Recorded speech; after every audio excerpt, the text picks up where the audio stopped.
Good evening, everyone, and thanks so much for joining us. My name is Brett Beasley, and I'm the Associate Director of the Notre Dame Deloitte Center for Ethical Leadership. And it gives me great pleasure to welcome you to this second part in our three-part series on human trafficking and forced labor, an introduction to the problem, those fighting it, and what you can do to help. If you want to mark your calendars for the next event in this series, it's going to be Thursday, April 15th from 6 to 7:15 p.m. As I mentioned, I'm with the Center for Ethical Leadership here on campus, and our mission is to help leaders develop character, build effective organizations, and contribute to a just and humane society. If you want to learn more about the Center for Ethical Leadership's work, please visit ethicalleadership.nd.edu. But this is a really special collaborative relationship that is behind this series of three events. And I'd like to just tell you briefly about our other two sponsors. The first is the Higgins Labor Program. And Higgins is an interdisciplinary unit of the Center for Social Concerns, sponsoring research, education, and community engagement on issues involving work, from organization, who does what work, to representation, what are the rules, to distribution, how are the fruits of work allocated. And we'd especially like to thank the director of the Higgins Labor Program, Dan Graff, who has been very instrumental from the beginning in envisioning these events and connecting with all of our wonderful speakers. And last but not least, this event is sponsored by Imago Dei, a new organization at the University of Notre Dame. It is an action-oriented organization fighting to end human trafficking by shining a light on its evil and pervasiveness in our world. And in just a second, I will turn it over to one of the founding members of that organization, Bill Miller. Bill worked in financial management in the food industry for Cargill Incorporated, General Foods Corporation, and Oscar Mayer and Company. He began his career with Arthur Andersen in Minneapolis and completed it as a CPA in a private practice. Mr. Miller's passion for fighting food insecurity led him to serve on the boards of food banks in Wichita, Minneapolis, and St. Paul.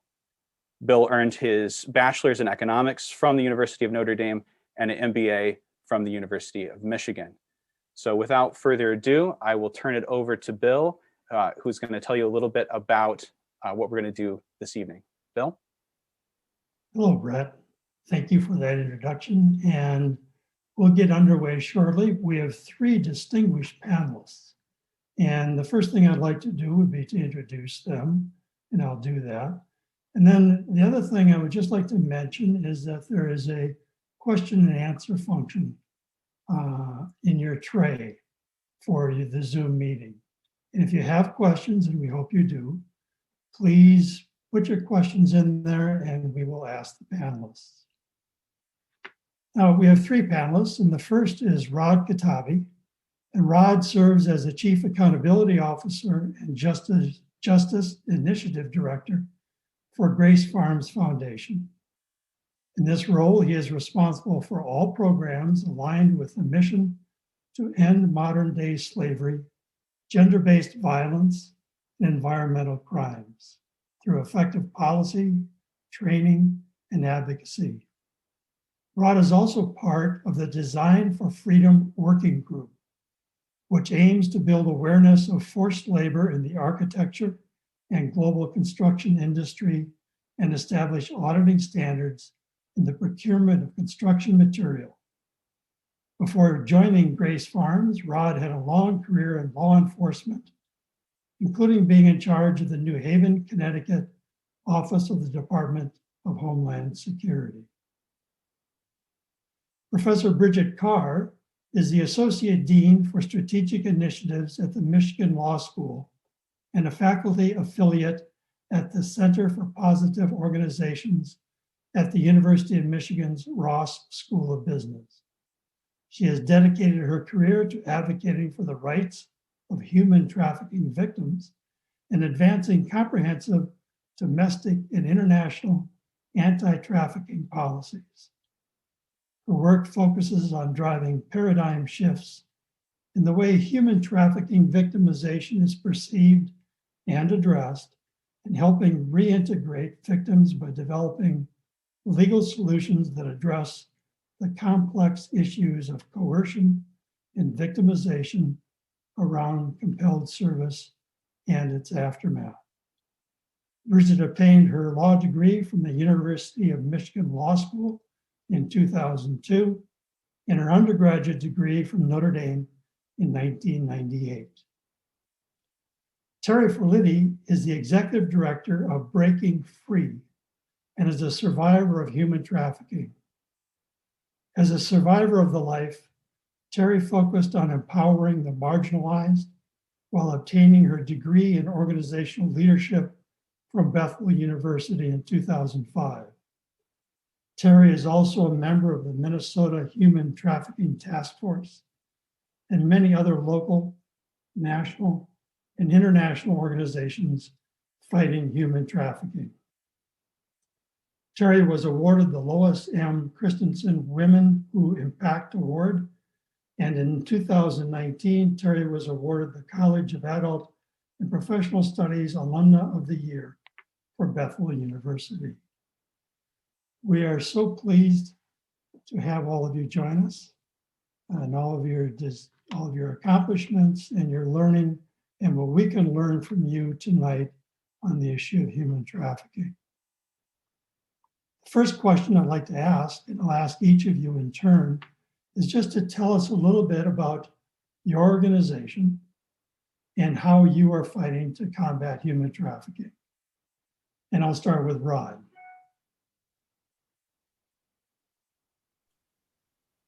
Okay. Thank you, Bill. Can you hear me? Yes. Beautiful. Yeah, I appreciate you. I appreciate being part of this distinguished panel. Thank you so much for inviting me. Like you said, I spent a lot of years with the law enforcement and the justice initiative that I ran as well here at the Grace Farms Foundation. We are focused really on protecting and supporting most of the vulnerable in society. We combat all forms of modern day slavery, gender-based violence, and environmental crimes as well, because we found that wildlife trafficking also involved some kind of forced labor and some kind of, involving, sex trafficking that I can talk about later, during my during the panel. So we work a lot with governments. We work with the private sector. We work with the nonprofits. So we do this through a combination of capacity building, advocacy, and policy. We have on staff former federal prosecutors, former agents who are part of my staff. So since 2015, we have hosted and conducted domestic and international training for all types of law enforcement agencies, prosecutors, judges, social service providers, and also assisting them, advising them how to apprehend traffickers, help victims, and to have a successful prosecution, and also maintain financial investigation, how to seize assets, how to be able to bring restitution to the victims. So we train them also on the 4 Ps, okay? The protection, prosecution, prevention, and partnership. So we've been conducting a lot of international and national training. We've been to a lot of countries, especially in Africa, in Malawi, Congo, South Africa, Tanzania, Uganda. We've been to Haiti, we've been to Thailand, Romania, and we work a lot with the State Department, with the Department of Homeland Security, the foreign governments, and we try to bring all relevant stakeholders to be part of the solution. So on the national level, we also train our federal, state, and local law enforcement agencies, especially like here, we have a facility where we bring, a lot of law enforcement officers, like our PDs, all different police departments, and we train them, how to, to investigate human trafficking, and it's been great. So I've been doing it for almost 5 years, and that's what we do, and we've been quite successful in. Thank you, Rod. Now we're going to turn to Bridget. Bridget, would you tell us about your organization and what you do to fight human trafficking? Thanks, Bill, and thank you everyone for having me tonight. The only disappointing part is that I can't be back on campus and seeing everyone in person. That would have been really lovely. So I am lucky. I get to fight human trafficking while also working alongside phenomenal law students. So in 2009, I founded the country's first human trafficking clinic. And within a law school environment, a clinic is a place where students learn about being a lawyer. They learn lawyering skills while at the same time providing free, and in my clinic, excellent, or students fail, legal services to survivors of human trafficking. And so when I started that clinic in 2009, there were no other clinics at law schools in the United States focused on this population. Traditionally, law school clinics are organized around an area of law, so immigration or domestic violence. And my clinic is focused on a population. So we serve men, women, and children, foreign nationals, and US citizens. And our clients have experienced both sex trafficking and labor trafficking. So it really provides us with a cross-section of what's happening in America. And you can think about a law clinic sort of like residency for like med school residency. It's the place where law students learn how to be lawyers and really, stand in my shoes and practice law. And from that perspective, from the perspective of we serve, all types of survivors of trafficking, we've really learned that it's important to be really clear in our language around human trafficking. So I'll put on my professor hat for a minute and say that, human trafficking legally defined in the United States has two main components: labor trafficking and sex trafficking. And there's lots of overlap, but the sort of the way to think about it is that if a case involves the commercial sex industry, where a sex act is exchanged for something of value, we're talking about sex trafficking. And if a case involves any other industry, we're talking about labor trafficking.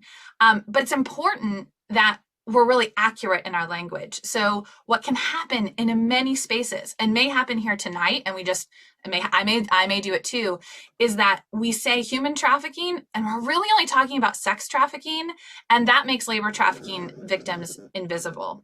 And we definitely don't want to do that. And so I'll just encourage you to be paying attention to language. The other thing I think that it's important to know about the human trafficking field and the work I do is that there's so many things we don't know. So many things.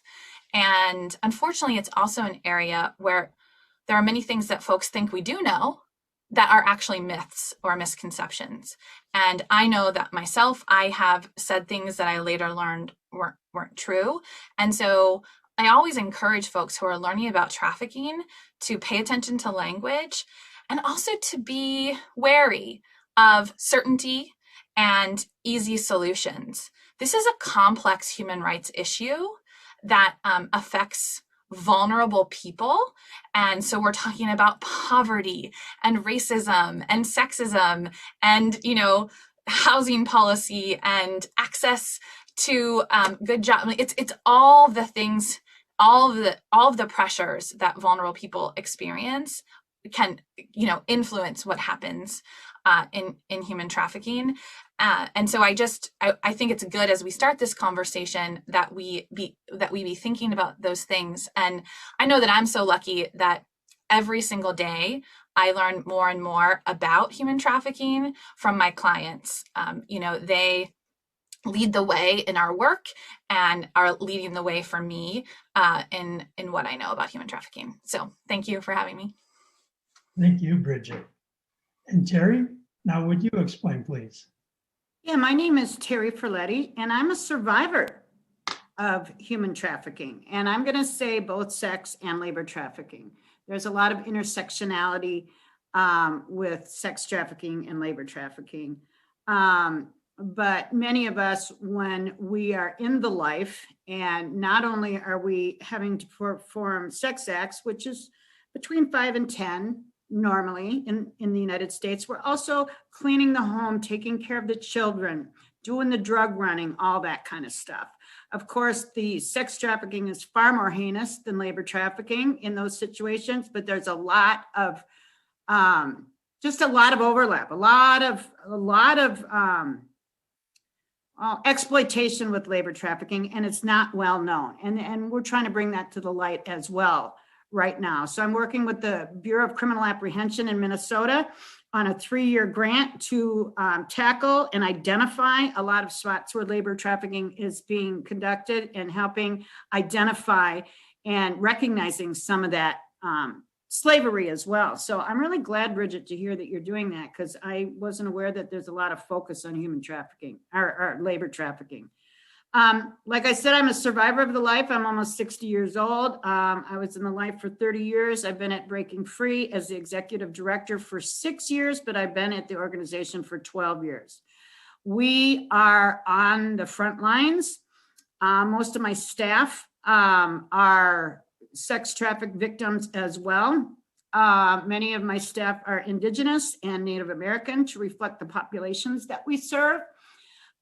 We have an emergency shelter, which we focus on SEY, which is sexually exploited youth.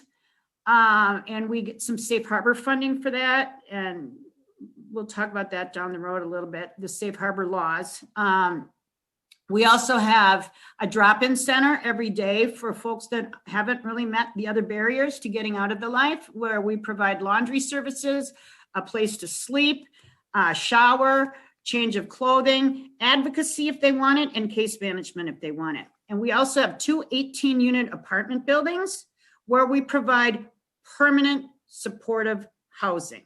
One of the greatest barriers to getting out of the life is not having a place to go. When I was with my pimp and I wanted to get out the life, if I didn't have a place I could go, I was going to stay in bondage, as are most of the women that are in that kind of situation.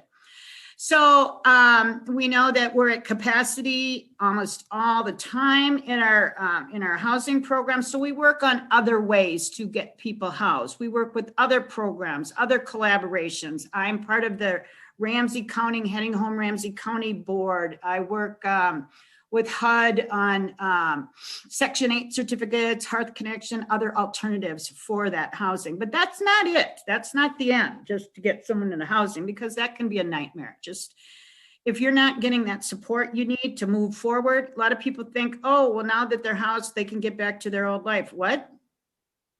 Excuse me? What life?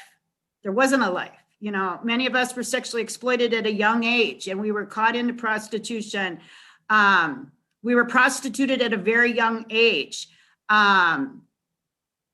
sexually abused at 5, 6, 7, then run away at 11, 12, 13. And I know Rod and Bridget know what I'm talking about. And then you get caught up and it continues. The cycle continues and continues and continues. We work both locally, nationally, and internationally. I'm a part of I spoke at United Nations sessions yesterday on behalf of Holland or Sweden. Next week, it'll be Hungary. What we do is we sign off on letters. We are that voice that they need for their parliaments and other letters to their governments. So we sign on as a sister organization and stand beside them. On a national level, this last weekend, I went to Detroit from St. Paul to pick up a victim who had severe congenital anomalies, and we knew that she wasn't safe. She would have never gotten on a bus. She couldn't have navigated that. So we do that. Last weekend, we went 400 miles. This past weekend, it was a couple thousand, but we do what we have to pick up folks. So we are on the front lines. And yeah, that's what we do. That's a lot. Thank you, Terry. Now we'll go into the part of the program where we address questions. And I'll address the question to one of the panelists. And then afterwards, we'll invite the other panelists to either add to, or as the case may be, even to disagree with, to provide a different point of view. And that way we'll all learn. I'd like to address the first question to Bridget. And what major initiatives need to be accomplished legislatively to take the next steps in fighting human trafficking? And again, as you pointed out in the beginning, It's not all the same. There's sex trafficking and there's labor trafficking. So if you could comment on both, that would be great. Yeah, so I think that I think that the law is one tool to fighting both sex and labor trafficking. And sometimes the law sort of frames our values, right? I'll give one example that's I think will be really clear. So for decades upon decades upon decades, we have told law enforcement in our communities that if people are selling sex, we want them arrested because we do not want them in our neighborhoods, right? That's how we've trained law enforcement. That's the message that we send. And then in 2000, when the first federal human trafficking laws passed, and then the states start changing their laws, we expect, just because we've passed the human trafficking law, to change those messages to law enforcement almost overnight. We had massive expectations of law enforcement.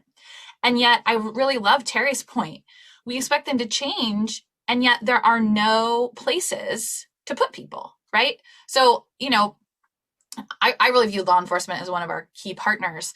And yes, you can change the law, but if you don't have a place for a victim or a survivor to go at 2 a.m. coming off the street, that's a really tough position to put law enforcement in.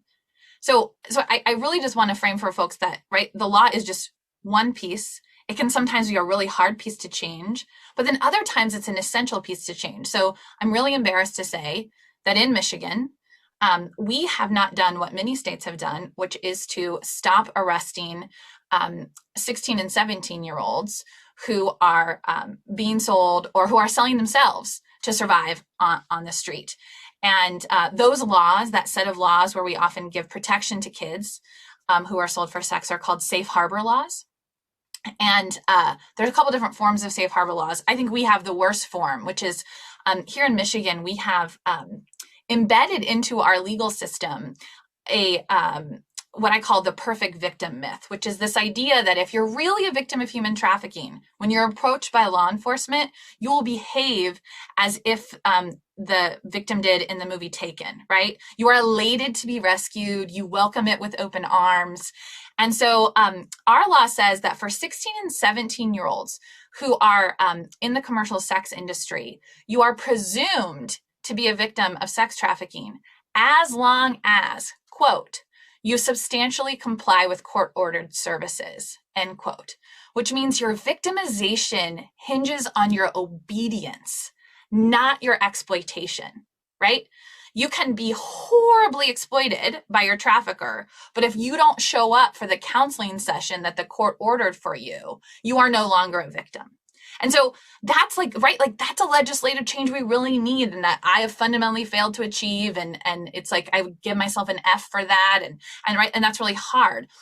I think for labor trafficking, what we often see is that we have really good laws that often aren't used to help labor trafficking victims, that are underused, and things like wage and hour violations. It's not labeled trafficking, and so folks aren't thinking about how we can use that tool to help folks. Or even, there's some really interesting work, especially done. California's done some stuff around using the inspection power that cities and municipalities have to go into certain places and identify where they're victims. So, Bill, I hope that answered the question, but it's really the idea of law is a tool, and it can be a really important tool, but it's never enough. And sometimes it's actually doing this job of reflecting values that we probably aren't very proud of, but often match the reality of what we're doing on the ground. Thank you, Bridget. Would someone else, one of the other panelists, like to comment? Yeah, Bridget said it really well. We have laws, really. And I've seen, the implementation that is where the problem lies. And I can tell you, I was guilty of it. When I started working on trafficking cases in the 90s, I'm not that old, but we really didn't, for lack of a better word, care about the victims. We want to arrest the bad guy, and this is what we're doing, okay? So it's until even what Bridget was saying, even after the TVPA 2000 law and all that stuff, we still had to learn, how to work cases, victim cases, centered cases, with, really looking at the victims first, before even working your case. And that's what we learned. And the law enforcement had to have, had to catch up and really learn how to deal with the victims, how to work those victim-centered cases, so. Thank you.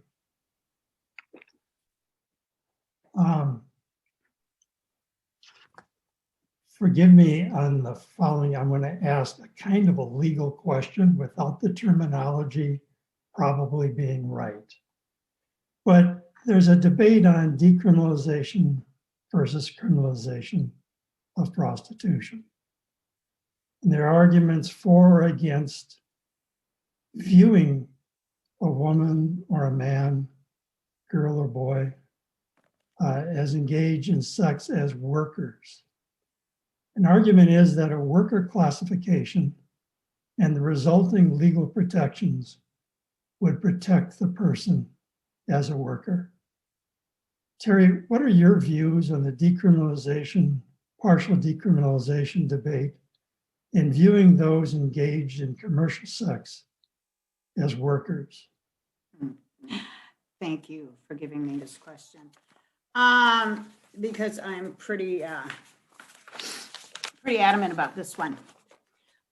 In my mind, there is one solution and one solution only, and that is partial decrim, where we do not arrest the victim, where we hold the offender accountable and we hold the purchaser of sex accountable.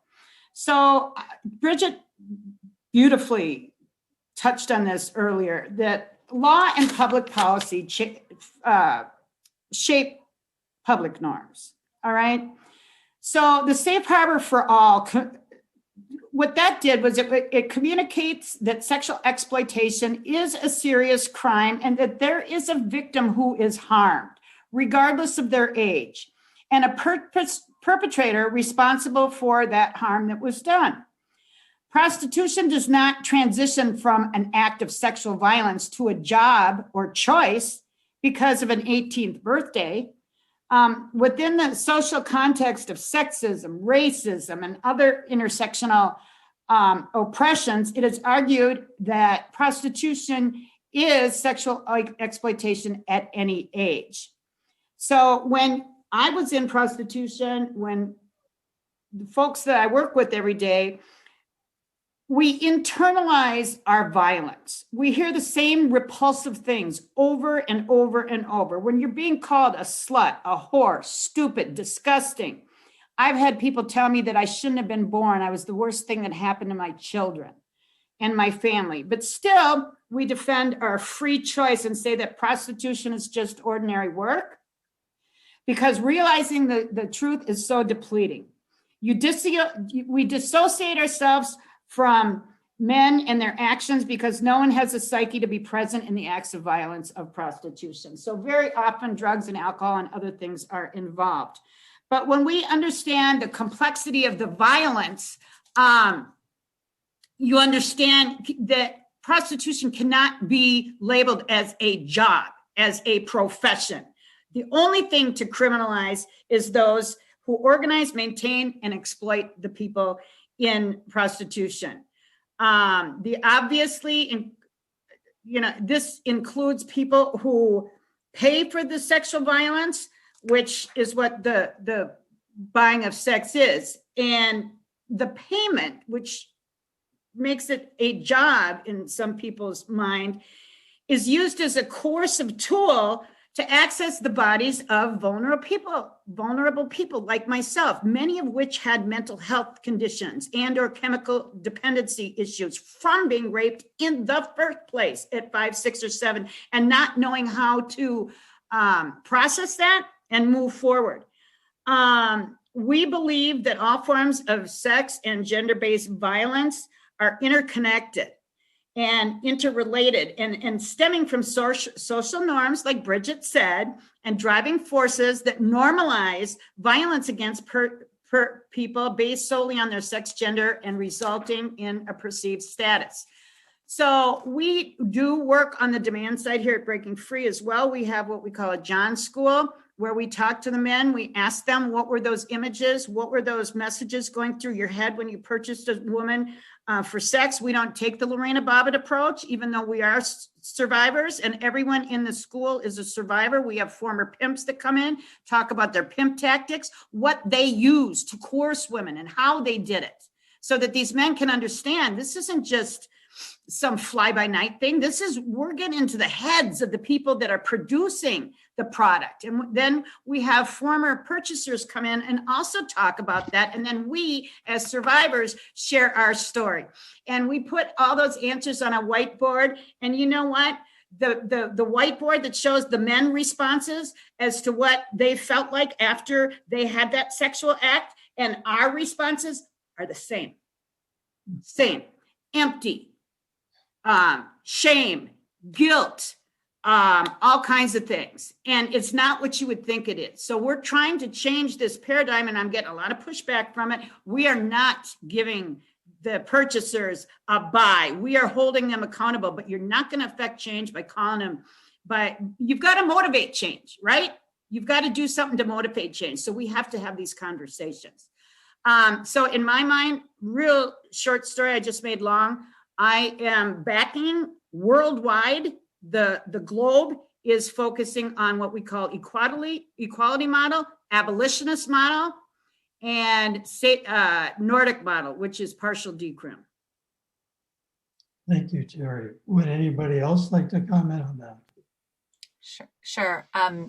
Start second question, getting right in there, Bill. You're just asking the tough stuff. So, I think thank you so much, Terry, for sharing that. I think it's super important, just so that folks know, you guys are going to make fun of me for being the professor the whole time, and I'm okay with that. We have the approach in the United States where in almost every state, on paper, both the buying and selling of sex, as well as selling people, like trafficking, is criminalized. That's on paper. I think we don't talk often enough that the reality in the United States is that we have decriminalized the buying of sex already. So for every community that sort of throws up their hands in moral outrage that they will now become a free-for-all red light district, you're already there in general. And so I wish we had a better word. Terry, we need to think of a better word to describe the current US approach to the regulation of the commercial sex industry, because I think it's the worst of the worst. No one is advocating for the model that we currently use in the United States as the one that's going to help survivors of trafficking. So with that sort of with that as the sort of flag planted, there are a couple of ways folks talk about. One is what Terry was describing, which is partial decrim, or the Nordic model, where you say, you know what, we're going to criminalize the buyers and traffickers and everyone else, but we're not going to criminalize the sellers.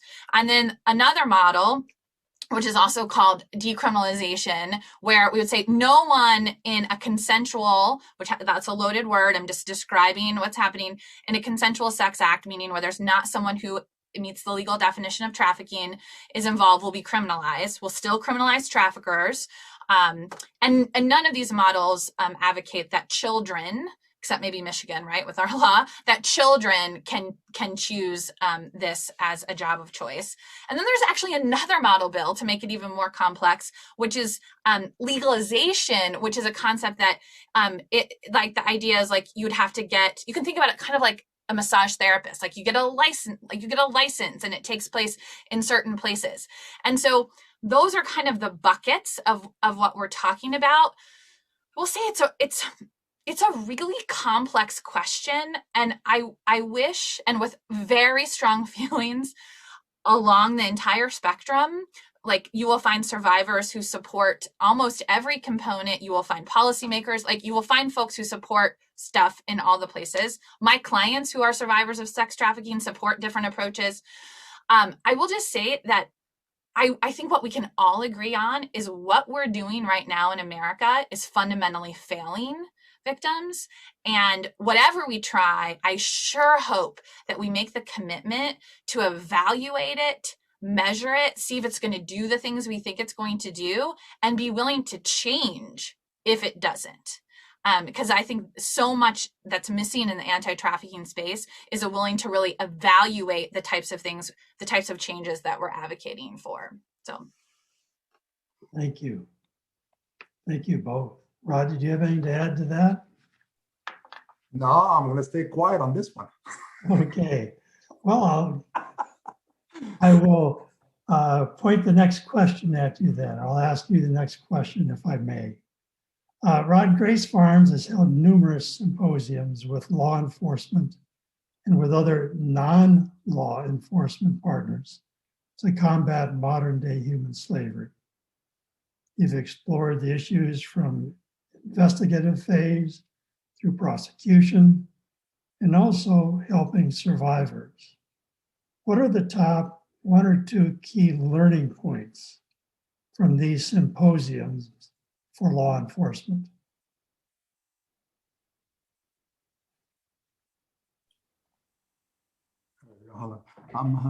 Can you hear me? Yes, I can. All right. I'm sorry. So I've been teaching quite a bit, for the past 5 years and before with Homeland. And always when I train law enforcement, and you're absolutely right, Bill, you always focus on 2 key points or 3 key points.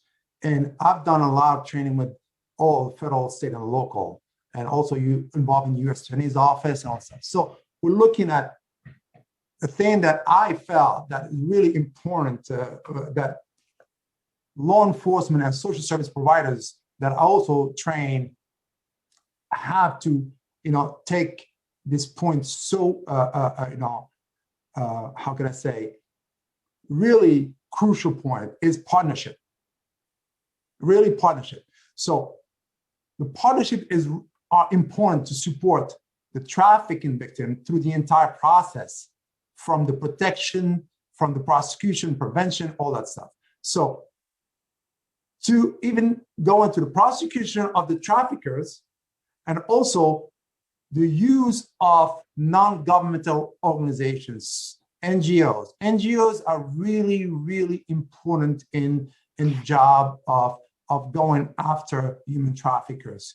And I bring the experience, that examples on cases that I worked, on combating human trafficking when I've been to Haiti, and I arrested an American who traveled to Haiti, who built a school there, and he was having sex with little boys. So I got him on the 18 U.S.C. 2423, which is a sex tourism, law. So he was prosecuted in the United States because it is an extra-jurisdictional law that even if you have not committed any crime in the United States, but you do have illegal sex overseas, you can be prosecuted with those crimes, even though you have not committed any crime here in our country. So I had to bring all those victims to the United States to testify. And without the NGOs, when I was a federal agent, supporting me through the whole process and taking care of the victims, I don't know if I would have been successful. So what I tell all the law enforcement, it's so important, partnership. We're all in it. We're all in it together. So that's one key that I think, that I focus on. And the second key is survivor's voice. So in my training, when we do all those convenience symposium, I always bring survivors to speak. I brought a lot of survivors that I worked with when I was a federal agent, and I'm still talking to them. I'm still, friends with them, and they come and help me, and they talk to all those law enforcement officers. Okay. And then we have an all-day training, and they have lunch sit with law enforcement officers. They talk to them about their lives, their family lives, and you see this change, and we have to teach how to listen. It's so important, and especially for our local PDs, because they are patrol, they are on shift, they go in, they do quick, they don't listen. They just want to they're looking at the clock when they attribute a victim. So really take your time, listen, and ask open-end questions, and just listen. And that's the two keys for me that are so crucial that I try to convey in my symposiums. Thank you, Rod. Would anybody like to comment?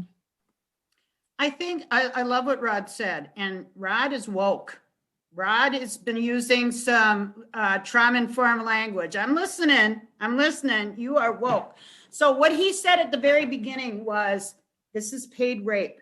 This is modern day slavery. Did you hear all that? He's spot on. And it makes me very sad, and it makes me want to cry every time I hear someone say that this is not violence against women, every single act. That's why when we're talking about survivors, there are a group of survivors that think sex work, that this is work and it's legit. First of all, it's not work. It's not work. Where's your OSHA? Where's your Social Security? Where's your health care? Where's all that? That doesn't exist. We know that. Second of all, even if you have a sugar daddy, someone that you've been having sex with on a regular basis for years and years, you don't ever know when they're going to snap. You don't know. You don't know that you're safe or not.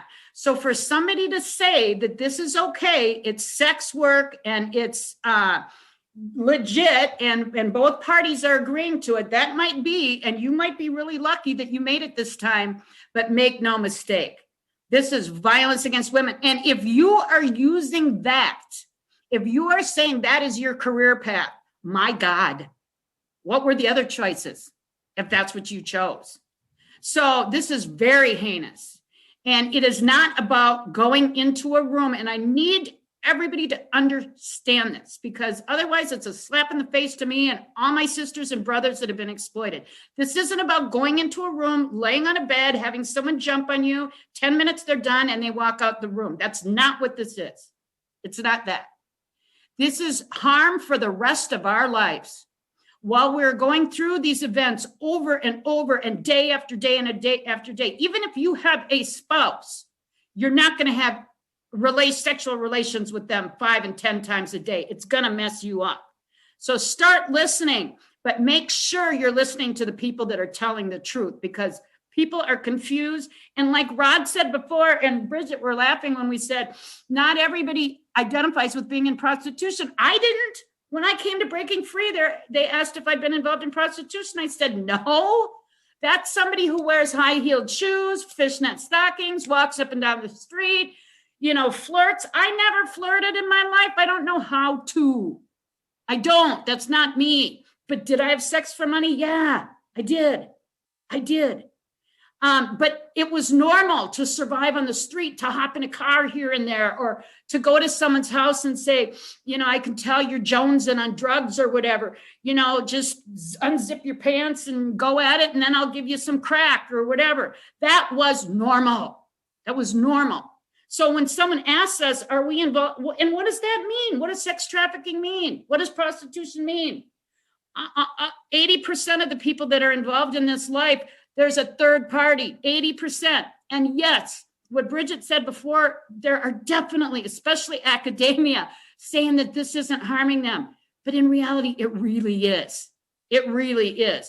So it's irresponsible to say that this isn't violence against women and girls and boys and men. But traditionally, this is gender-based violence, and there is way more perpetration against females. And if I don't do anything else and I don't get invited back, I understand, but I have to say that because this is me. I've been in the life. I think I've earned that position to be able to give voice for 30 years of exploitation, and then the thousands of women I've seen in Breaking Free in the last 10 years. Make no mistake, this is violence all day long, and it's horrible, and I will never, ever get completely healed for the rest of my life. But you know what? I can teach other people that just like Lot's wife, we're going to leave Sodom and Gomorrah. We're going to go this way. We're not going to turn into that pillar of salt. You know what I'm saying? We are not going back. We're going forward, but you acknowledge, you process what you went through, and you move on. I got 4 felonies. I'm not opening a daycare. I'm not working at a bank, but I am not going to die on the vine. there's a lot of things we can do. And that's what we do when we step alongside of these folks, is let them know, come on, there's other folks out there. Why are you here today when millions of other ones are out there still experiencing sexual exploitation? High up on the bandwagon, let's try to move forward. So I'll stop. Thank you, Terry. One of the things we intend tonight is to talk about both sex trafficking and labor trafficking, because we both are terrible, terrible sins against us and against our fellow man. But one of them doesn't get as much press as the other, and that's human trafficking and the labor trafficking. So I'd like to address this to Bridget. And again, forgive me for my probably very imprecise terms that are bordering on legal.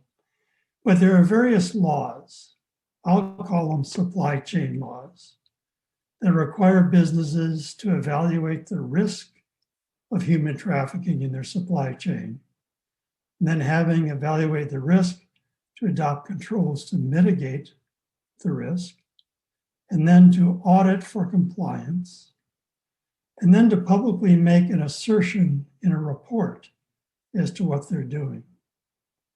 In the US, I believe California is the only state that has such laws, but Canada does, Australia does, and the United Kingdom, I believe, and there's some in Europe. I guess the question is that how well are those regimens working, and which work best? What needs to change? And should the US have such a law? And if we have a law, should it be by state or federal? Oh, there's a lot there. You could write a whole book to answer all of those questions. Yeah, so I'm glad you're asking about labor trafficking, and I definitely want to flag one thing about labor trafficking that we don't want to forget, is that sexual exploitation happens in many labor trafficking cases. And I want to be clear about that, because I think sometimes we think if we see a sexual assault, it's only in sex trafficking. No, we have lots of sexual exploitation and labor trafficking as well. The difference is just whether there's the sex act was for money or housing or something like that. So I just want to flag that we're not leaving behind assault, and in labor trafficking as well, the violence is very gender-based in many situations. So, but your questions about supply chain are really interesting, because I think the question is, could they be effective? Yes, they could be effective. However, lawyers are right. Lawyers are help companies reduce risk. And so how do you deal with a supply chain law? You subcontract and you wipe your hands of the liability. And so when your supply chain framework just becomes about protecting the company itself from risk and doesn't put the onus on how do we protect workers from exploitation, it's a system that works effectively well for protecting the company. So are they effective for what they designed to do? Pretty much. For what I think our value system says, for what we would want them to do, no. And some of this comes down to, right, that in the trafficking space in general, whether it's sex or labor, we have too often had the focus in the wrong place. And let me give you an example of that. In sex trafficking, lots of times we ask the question, what did the victim do? Did she consent? Did she make a bad choice? Did she, right? We ask all the questions about that. And in labor trafficking, we will often say, well, did that person cross a border illegally to take that job? Did that person work without permission, right? That's not, those people are not the lawbreakers. Those are not the questions we should be asking. We should be saying, did that employer employ someone and take advantage of someone and exploit someone, right? And it's off like in an illegal way. Did that employer set up a system that allowed him or her to look the other way and take advantage of migrants from another nation? Like, right, we're never having a conversation about the employer, which is so frustrating. And then in the sex trafficking sphere, you know, Rod, I agree. You are a woke person in law enforcement, but the number of times I've had conversations with law enforcement who tell me, look, if your client doesn't testify, we have no case. And I say, my client was not performing a sex act on herself. There was another, I often say it a little coarser than that, but there was another person in the room, but yet we allow the buyers to be invisible. We even give them an anonymous name. We call them Johns. How innocuous is that, right? We give them an innocuous name. And so we have managed to make those of us, and I include myself here, right, who benefit from exploited goods and services, we have been able to remain invisible in the system. There is no conversation about ending demand for, right, clothes that are made by exploited goods and services, chocolate bars that are made from child labor. All of us want to think that we're not part of the supply chain that creates that demand. And the answer is all of us. Every one of us on this call is part of it. I am part of it. And so I think it's going to take a major reckoning for us to shift that sort of responsibility to the employers, to the buyers, and to ourselves, one that we seem not willing to wrestle with.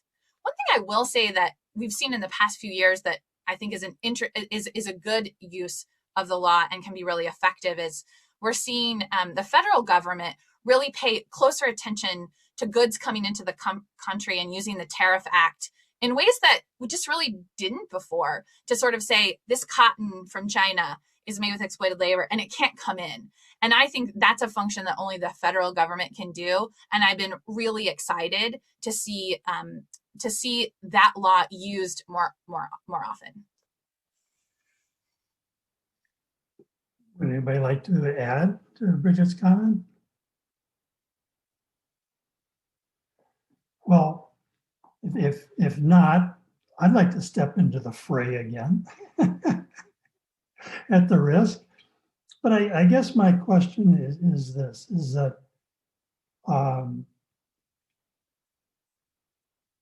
when you describe the companies and the paradigm that the law is there and it protects the company, or you use your efforts to make sure you protect the company. So I'll ask two questions on that. Are there any woke corporations? Would be one. And then the second one is that, as I understand the benchmark, is that if a company does not have leverage and they find that there's slavery in their supply chain, they're supposed to get out. But if they do have leverage, they're supposed to stay and correct. And I guess I would be interested in those two questions. One, are there any woke corporations?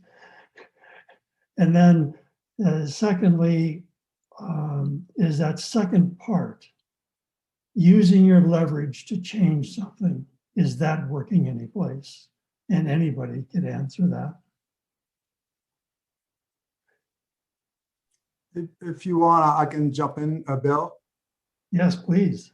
I just want to also reiterate what Bridget was saying about the companies. We don't have enough laws in place to go after the companies. We really don't. You know, we have, and Bridget touched up on it, is the TIFTIA, which is the Trade Facilitation and Trade Enforcement Act of 2015. That is in 2015, I guess it was enacted in 2016, where it makes all forced labor produced goods wholly or in part prohibited from importation to the United States. And it's only recently, like Bridget said, rightfully so, that we have CBP issuing WROs, probably a dozen of them since 2019. So for people who don't know what WROs is the withhold release orders. So it is issued by the U.S. Customs and Border Protection. They have a civil enforcement authority, and they can stop any goods that potentially is made with forced labor. So the withhold release order, the WROs we call them, and that's my Customs days, is really based on reasonable suspicion.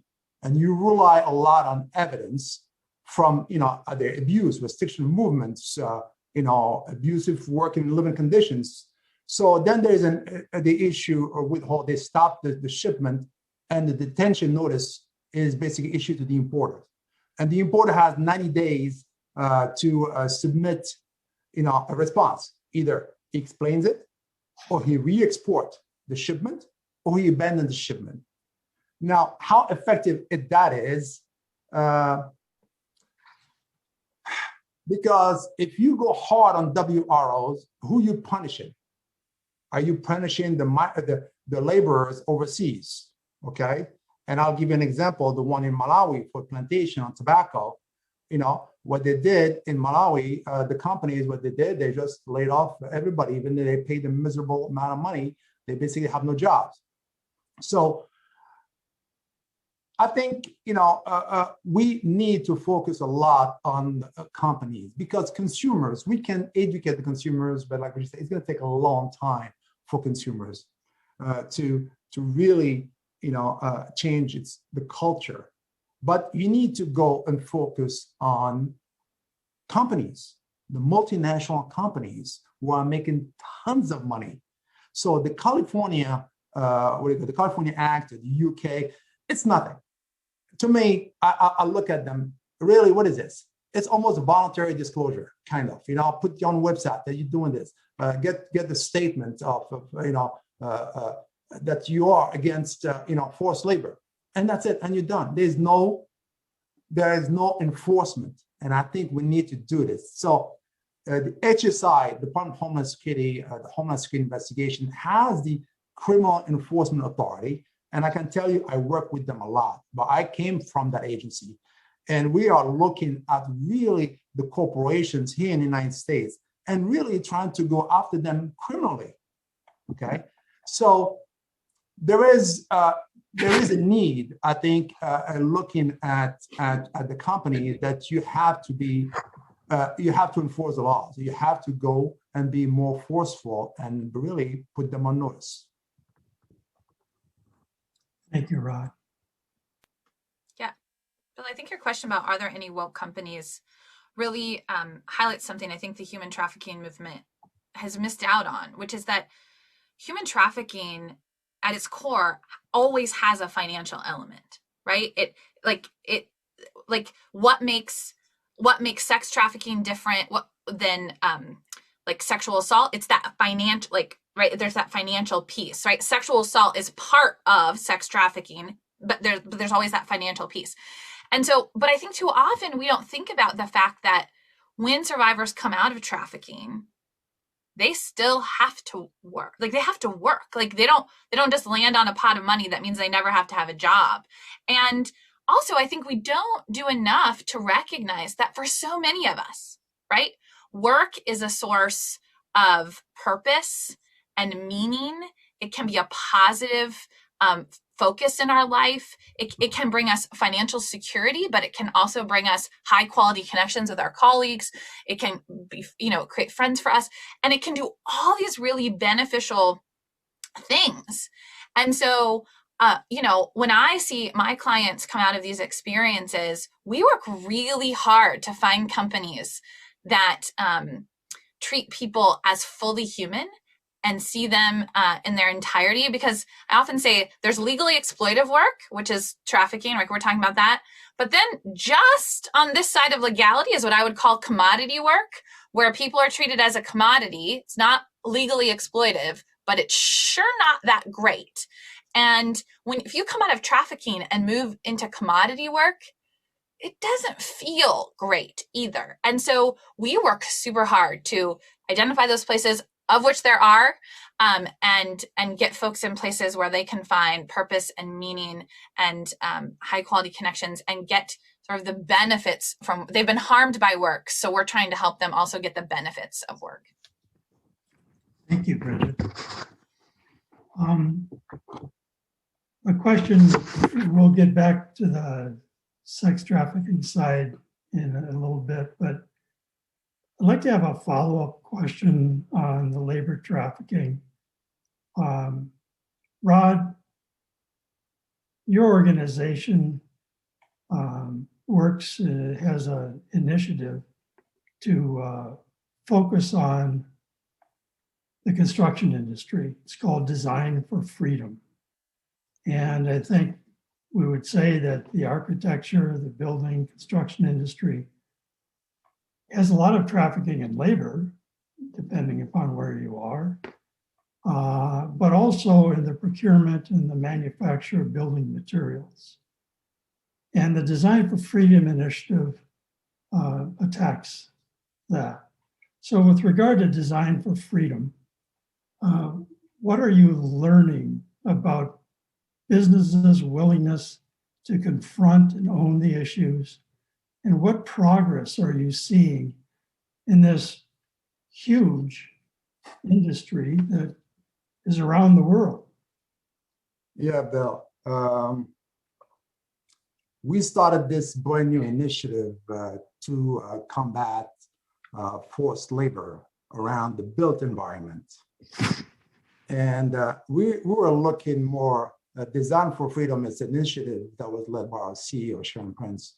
So what we want to do is really, because of my cousin's background and Sharon looking at the international aspect, we were looking at, not only the labor trafficking on site, but how about the material that's coming in?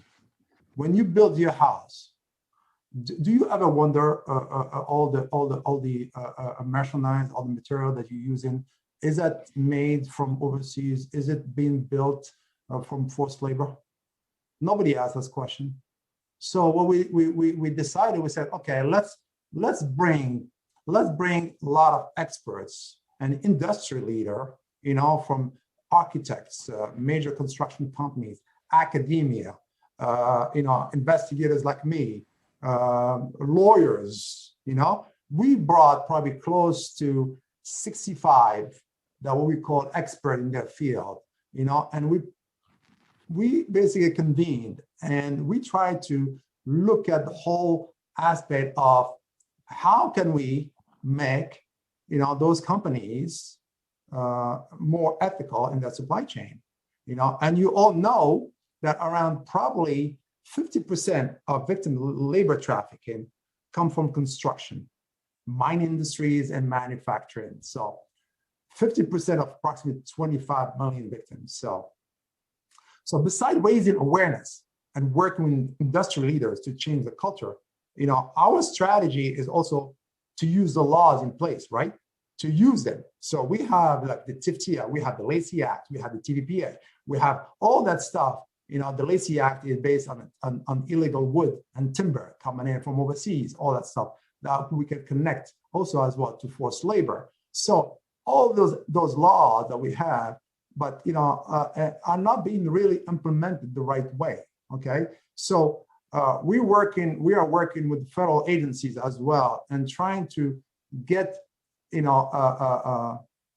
really a modus operandi to do all this. So also we brought academia. So we are putting also what we call an advocacy.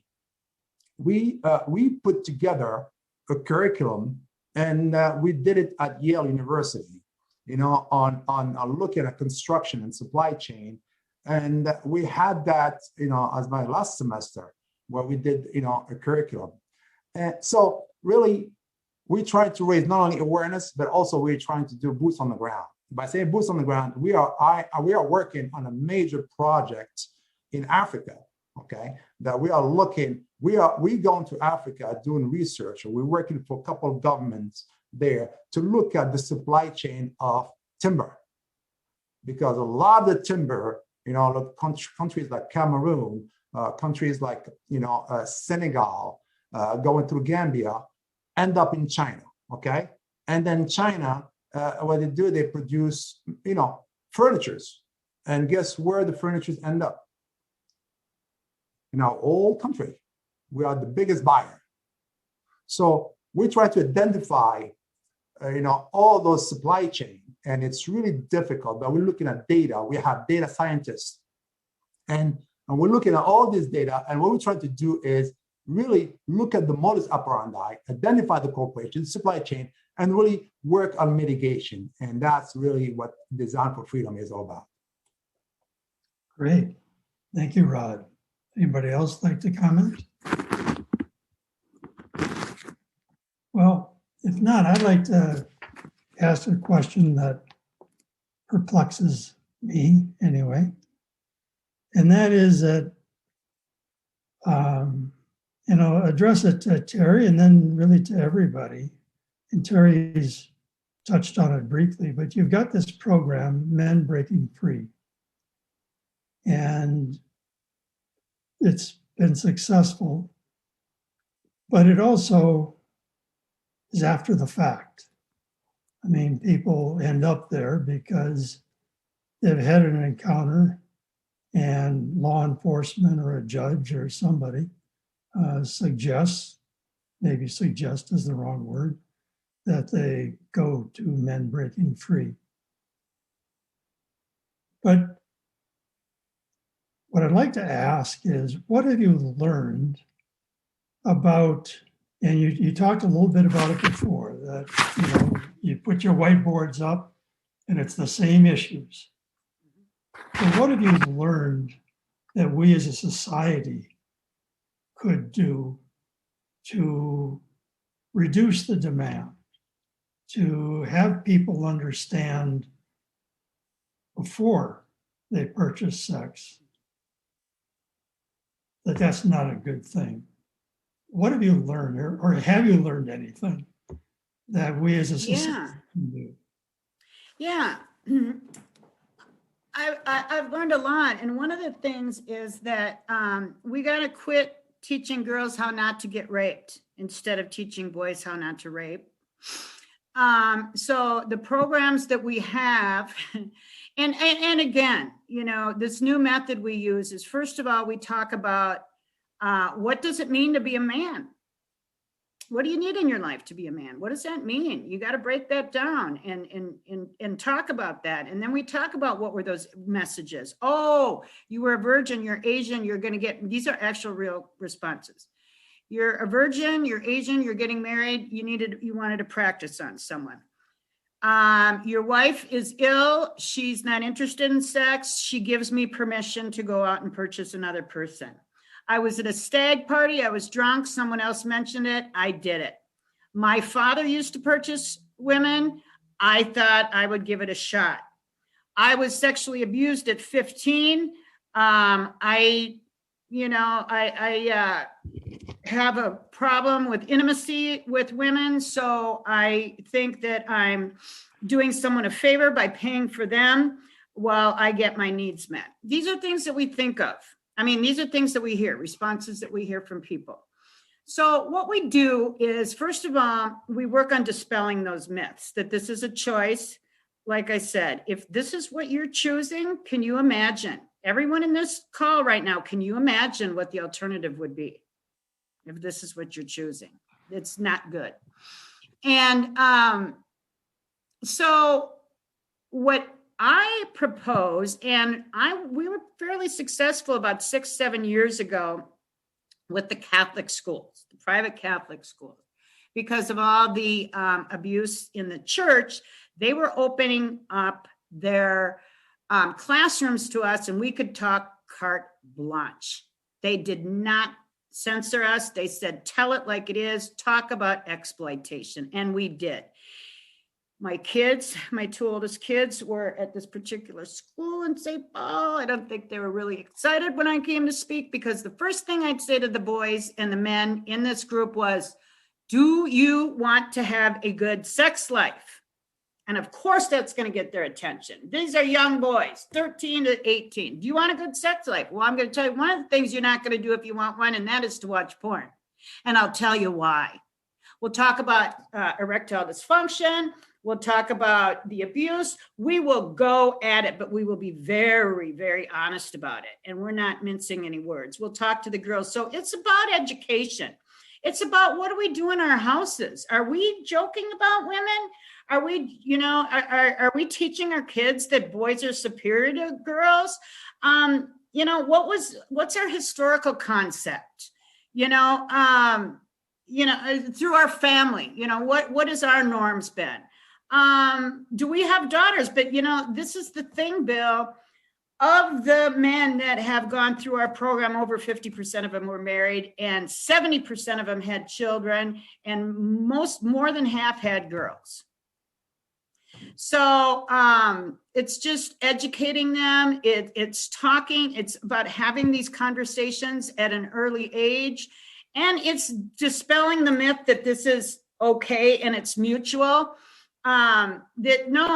No, it's not okay. And no, more often than not, it's not mutual. It's violence. And to talk about when you're exploited. Had I been able to talk when I was first raped at 15 years old by my 28-year-old boss, I didn't think it was rape because I didn't scream and yell. I froze and I cried.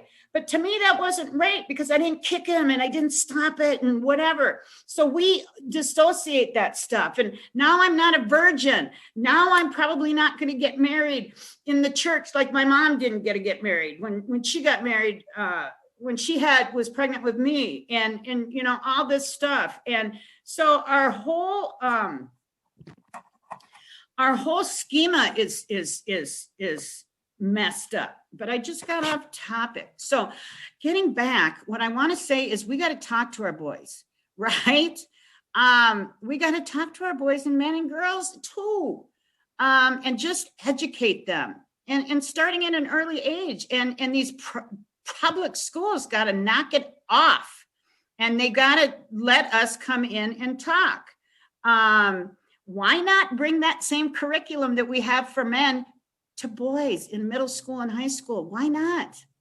I think that's where we need to be. And this needs to be mainstream discussion, but we got a hell of a fight, Bill. I don't know. You probably haven't been listening to 102.5 lately in Twin Cities, some of the radio stations listening, just look at what Drake's singing about. Look what everybody's Fetty Wap, da baby.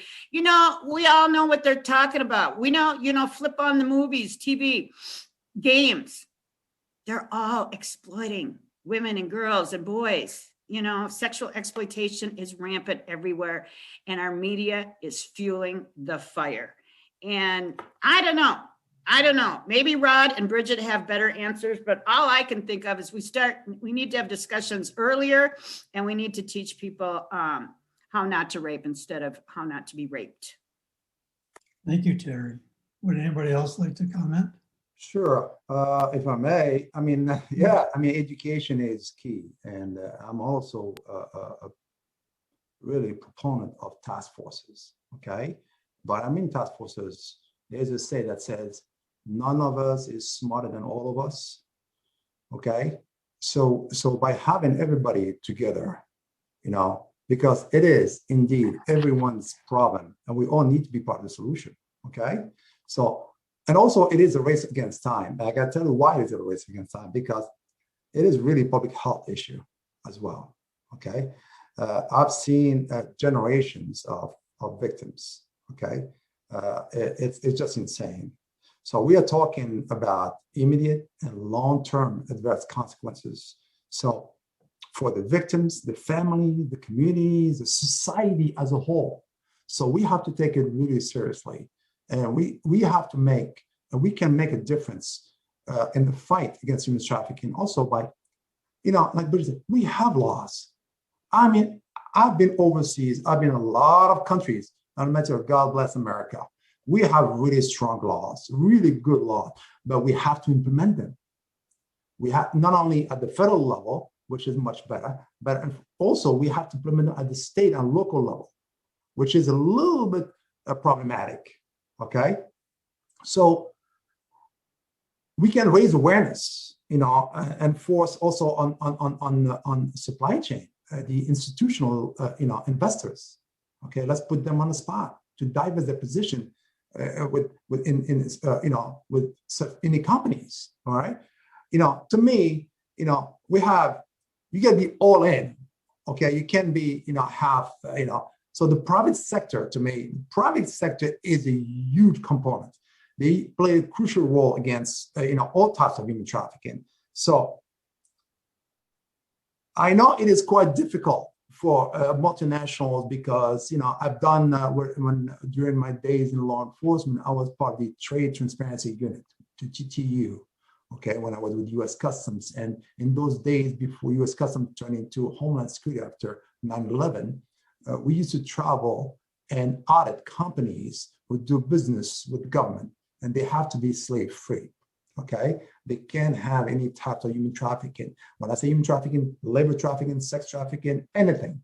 If we find something, we basically shut down the contracts with those companies.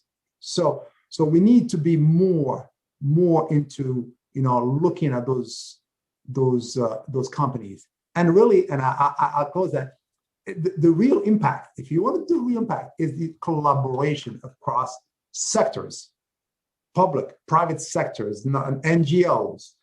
Everybody has to be together. And to me, and I think Bridget, you said it is human right violations. It is really, human trafficking. It is human right. It is a moral, economical imperative to combat human trafficking. So we all have to do it. Bill, can I add one thing here? Yes. So yeah, thank you both, Rod and Terry. I think it's so important that we really be clear about who the victims of human trafficking are. And the reason I say that is that, there have been a lot of conspiracy theories about trafficking, QAnon narratives about kids getting snatched from parking lots. And I'm not saying that no one has ever been trafficked by being kidnapped first. I'm not saying that never, ever happens. But I have represented hundreds and hundreds and hundreds of survivors, and that's not been any of my client stories. We actually did a survey of our cases, both sex trafficking and labor trafficking, and 90% of our clients knew their trafficker, had a relationship with their trafficker, whether it was their employer, whether it was a family friend, whether it was a boyfriend, whether it was a parent, whether it was a brother, before they were trafficked. So I wish we could talk more about human trafficking being based on a relationship than being based on a kidnapping, because that's how it's happening. And traffickers target vulnerable people, for sure. Traffickers build relationships with people to have that type of exploitation. And I think Terry, I would vote for your training of boys and in middle school and high school. I'm all in on that. And I think part of that, I'm a mom of 3 young kids. And I think one of the things we also have to change is how we talk to our children about their autonomy over their bodies. And that doesn't mean we need to train girls not to get raped, but we need to train kids, and adults need to be trained to respect children's bodies. And so, one of the big things in my household is that we train our kids that they're the boss of their body. And that means if they don't want to give grandma and grandpa a hug and a kiss goodbye at the end of a visit, that's fine. They are the boss of their bodies. And so, and we also, when we're talking to our kids about sexual abuse, we use examples like, if grandpa touches you on this body part, you need to tell me, because too often we train our kids about stranger danger. Well, statistically, my child is not at risk from being sexually abused by a stranger. My child is at risk for being sexually abused by someone I know, trust, and likely love, right? And if I teach them that they cannot come to me if my best friend or my dad or their dad touches them in that way, they then start to have those vulnerabilities, right? Sexual abuse at home leads, like many of those folks are victims of sex trafficking. So I just wanted to say that because I don't think we talk enough about the messages we send to kids so early on about who has power over their bodies, and also how we empower them to be comfortable to tell us, those of us who can help them, about who might be harming them. Because we don't want to know, right? Like it's hard for me to say that sentence. What if my dad would do that to my kid? But my gosh, if I'm not saying it, I'm ignoring the real risk. Thanks for talking about stranger danger. I have that written down here. You are spot on. That's exactly right. But also consider this. So you know what? My experience has been this. Yes, the majority of our people, when we were first sexually abused, was absolutely someone we knew. Absolutely. Now, being prostituted or being trafficked, whatever term you want to use, I'm going to always say prostituted because I don't want to soften what happened. So being prostituted, it wasn't somebody I knew, but that vulnerability was because it was someone I knew that perpetrated the first sexual assault on me. The other thing is that very, very, very often as young kids, we will tell our foster parents or our parents or our caregiver, whoever it is, that we were abused by daddy's friend or mom's friend or whatever, and we're beat to shit. You know, apologize for swearing again. I forget where I am. I really do apologize. We are beat up. Don't talk about my person that way. And especially moms. So many of us tell our moms, and we are accused of coming on to stepdad or whatever, and it's our fault. So keep in mind when you're interviewing with someone, when you're talking to somebody, that they may not disclose that because for fear of retaliation with their parents. But what Bridget said, if you have that relationship with your kiddos, which would have to be a healthy relationship, and the people that are doing this aren't healthy, but have that relationship with your kids, that you can tell me this. You can tell me about the whatever, how you want to frame it, the good touch, bad touch, or whatever within your family. And then look for the signs, for crying out loud. If someone doesn't want to go to Uncle Bob's house for sleepover, find out why. Find out why. Maybe he has, I don't know, itchy covers or something, but maybe there's something else going on. Have those discussions. And Bridget is right. This isn't where we're kidnapped. And the other thing is one time a few times I was chained up in different places, but not for very long. And we are usually willing to come and go. In fact, we may even be put on a plane and go to Vegas because, contrary to popular belief, Super Bowl is not the #1 trafficking event of the year. It's conventions. And that's where we go. And it's boxing matches. That's where the money is. That's where the parties are. That's where we're going to go. But I forgot what I was going to say. So I'll just be, we can come and go, but we better come back with that money bill or we're going to be in big trouble. So we have our phone. We don't have our credit cards usually. And sometimes we have credit cards, but we usually don't have real ID and a lot of our birth certificate, and something else will be held by our perpetrator to ensure that we're going to come back. And a lot of times it's children too, that we may share with their pimp or someone else. But we are, for the large part, we are not tied up and we're not kidnapped. Yeah, and that's right, Terry. And that's remind me of a story. I never had in my career working trafficking cases where I had somebody tell me, hey, I'm a victim. Okay, I never had that. And I interviewed hundreds and hundreds of survivors, victims. And even some of them spat on me because I'm taking them away from their pimp. And who the hell am I to arrest their pimp? Okay. And I had a 14-year-old screaming at me, okay, and I told her, even she wants to be with her pimp. I said, you can't, you're a minor. You can't. And, we took her to what we call here in Connecticut, DCF, which is Department of Center Families, and really she was very aggressive toward me, and I had so many victims, survivors who did want to talk to me, and it took a long time because there's a huge grooming process. We're not going to be too technical here, but there is a grooming process, and the idea that also there's like a culture, like Bridget's saying, education, talk to your kids early enough, and some of those girls are looking for something that they don't have, and that's the problem. And they are groomed from, I've had a case, a monster who groomed his 8-year-old girl, that's basically a stepdaughter, and he groomed her for almost a year until he started touching her.